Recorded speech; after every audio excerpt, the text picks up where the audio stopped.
cultural lovers, match day 12 in Italy saw Roma win its 12th consecutive away game at the same time as Benevento was losing its 12th consecutive game in a row. And on the weekend, Sampdoria wins the Lanterna Derby. In European play, 5 Italian teams on the verge of qualifying for the knockout stage, while on the continent, the big match of the week saw Chelsea beat Man U again at Stamford Bridge. My name is Graziano. You are watching the Italian Soccer Addict broadcast, and you are where you need to be to get all your soccer information. Andiamo! Roma traveled to the Artemio Franchi in Florence looking for their 12th consecutive road victory, facing a Fiorentina team that desperately needed a victory after losing to Crotone last week. Roma got off to a quick start with Gresson getting his first 2 goals of the year, one in the 5th and one in the 30th. In area di rigore Gerson, la prima volta con la maglia della Roma, all'11ª partita. Si inserisce con Alon, largo c'è sempre Gerson, in area di rigore. Gerson ci riprova col sinistro, la doppietta di Gerson. Fiorentina equalized the score on goals by Veretout and Simeone. Veloce Gil Diaz, lo dimostra qui, mette il pallone dalla parte opposta, Veretout. Biraghi, altro cross in mezzo, Simeone! 2-2! In the second half, goals by Manolas and Perotti gave Roma an entertaining 4-2 victory. With this victory, Roma sets the Serie A record, winning 12 consecutive road games. Congratulations. The Lanterna Derby saw Sampdoria get its 38th Derby victory over their Genovese cousins on goals from Ramirez in the 24th and Quagliarella in the 84th to give them a 2-0 victory. After the match, Genoa responded by firing Coach Juric and replacing him with yet another sacrificial lamb, Ballardini. This is Ballardini's 3rd kick at the cat in Genoa. A stubborn Benevento team that have yet to earn a point in Serie A traveled to the Allianz Stadium in Torino and gave Juve quite the scare. Benevento went up on a Cicciaretti free kick spectacular, but Juve responded in the second half with the Higuain goal in the 57th and the winner by Quadrato in the 65th. Benevento have gone 12 games in a row without a win, tying the mark set by Manchester United in 1930-31. Unfortunately, I doubt they'll go on to match Man U's other records. Inter, playing at home, went down early to Torino when Falque scored and only managed to tie the game when Eder found the back of the net late in the game in the 79th, and Inter had to settle for a 1-1 tie. Inter have now tied 3 games to date and now drop into 3rd spot, 1 behind Juve and 2 behind Napoli. Also dried was Napoli away to their Bestia Nera Chievo 0-0. Even though Napoli had 73% possession and limited Chievo to just 1 shot on net, the Partenopei had to settle for a draw. Where is San Gennaro when you need him? Atalanta got yet another goal from budding superstar Cristante, his 4th of the year, survived a red card in the 69th, but couldn't get the victory as Rizzo tied it for Spal in the 63rd.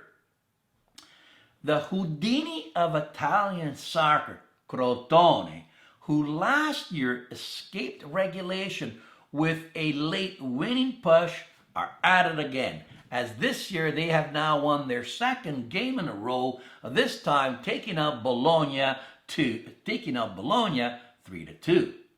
In Sardinia, Cagliari got a goal from Farago in the 85th to down Verona 2-1. The late game saw Milan get a W, finally, after 7 attempts, by shutting out Sassuolo 2-0 on goals by Romagnoli and Suso. Yet for another week, Montella's bench is still safe. Midweek, 6 Italian teams participated and all but one have knockout stage virtually booked.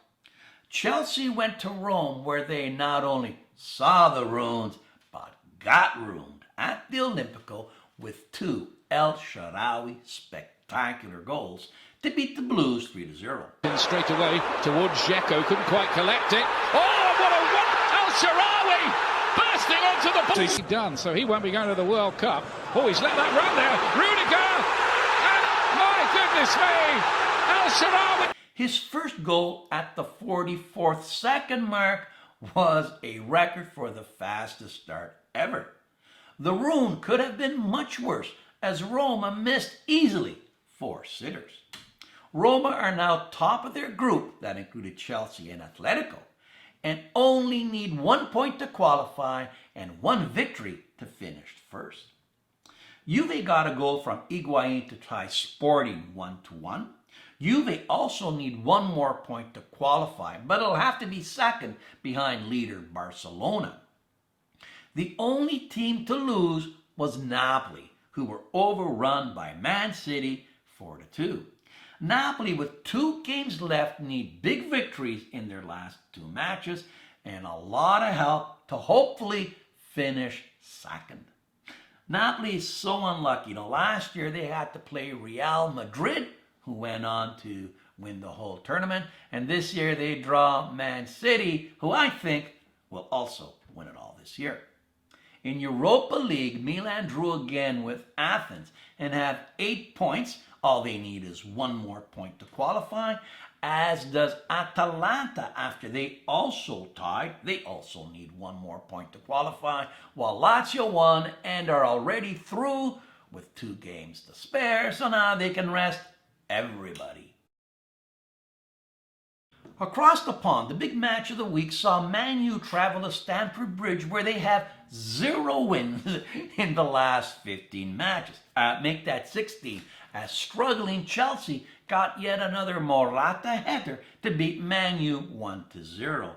After the game, Conte and Mourinho didn't shake hands. I guess that tells you all you need to know about their relationship. The other key match saw unstoppable Man City, who have only 1 draw and 10 victories so far, take down Arsenal 3-1. Sergio Aguero set and broke the Man City goal-scoring record with his 179th goal. Also winning were Liverpool over West Ham 4-1, and Tottenham got a song goal to beat Palace 1-0. City now lead United and Tottenham by 8 and Chelsea by 9. In Spain, neither Messi nor Ronaldo scored, but their teams won regardless. Barca beat Sevilla 2-1, and Real beat the Palm Trees 3-0. To date, Ronaldo has one La Liga goal, while Messi has 12. Talk about having an off year. In France, the top 2 teams destroyed their competition. PSG put 5 by Angers, and Monaco put 6 by Jean-Jean. And finally, in Germany, Bayern put 2 by Borussia and knocked them into 3rd place in their standings. That's it for Hannibal. Let's get back to Italy. Did you know that Wednesday, November 1st was All Saints' Day and a national holiday in Italy? And many Italians take what's called a bridge holiday, meaning they not only take Wednesday, they take Thursday and Friday also. How smart is that? And also, did you know that last weekend there was a total of 280,000 spectators in Italian soccer stadiums, making one of the largest turnouts in the last 12 years. What else do you do when you're on a long weekend? Speaking of long weekends, European soccer is on a two-week break because of the World Qualifiers, and so am I. I'll see you back in 2 weeks. Ciao, and keep watching. Buonasera.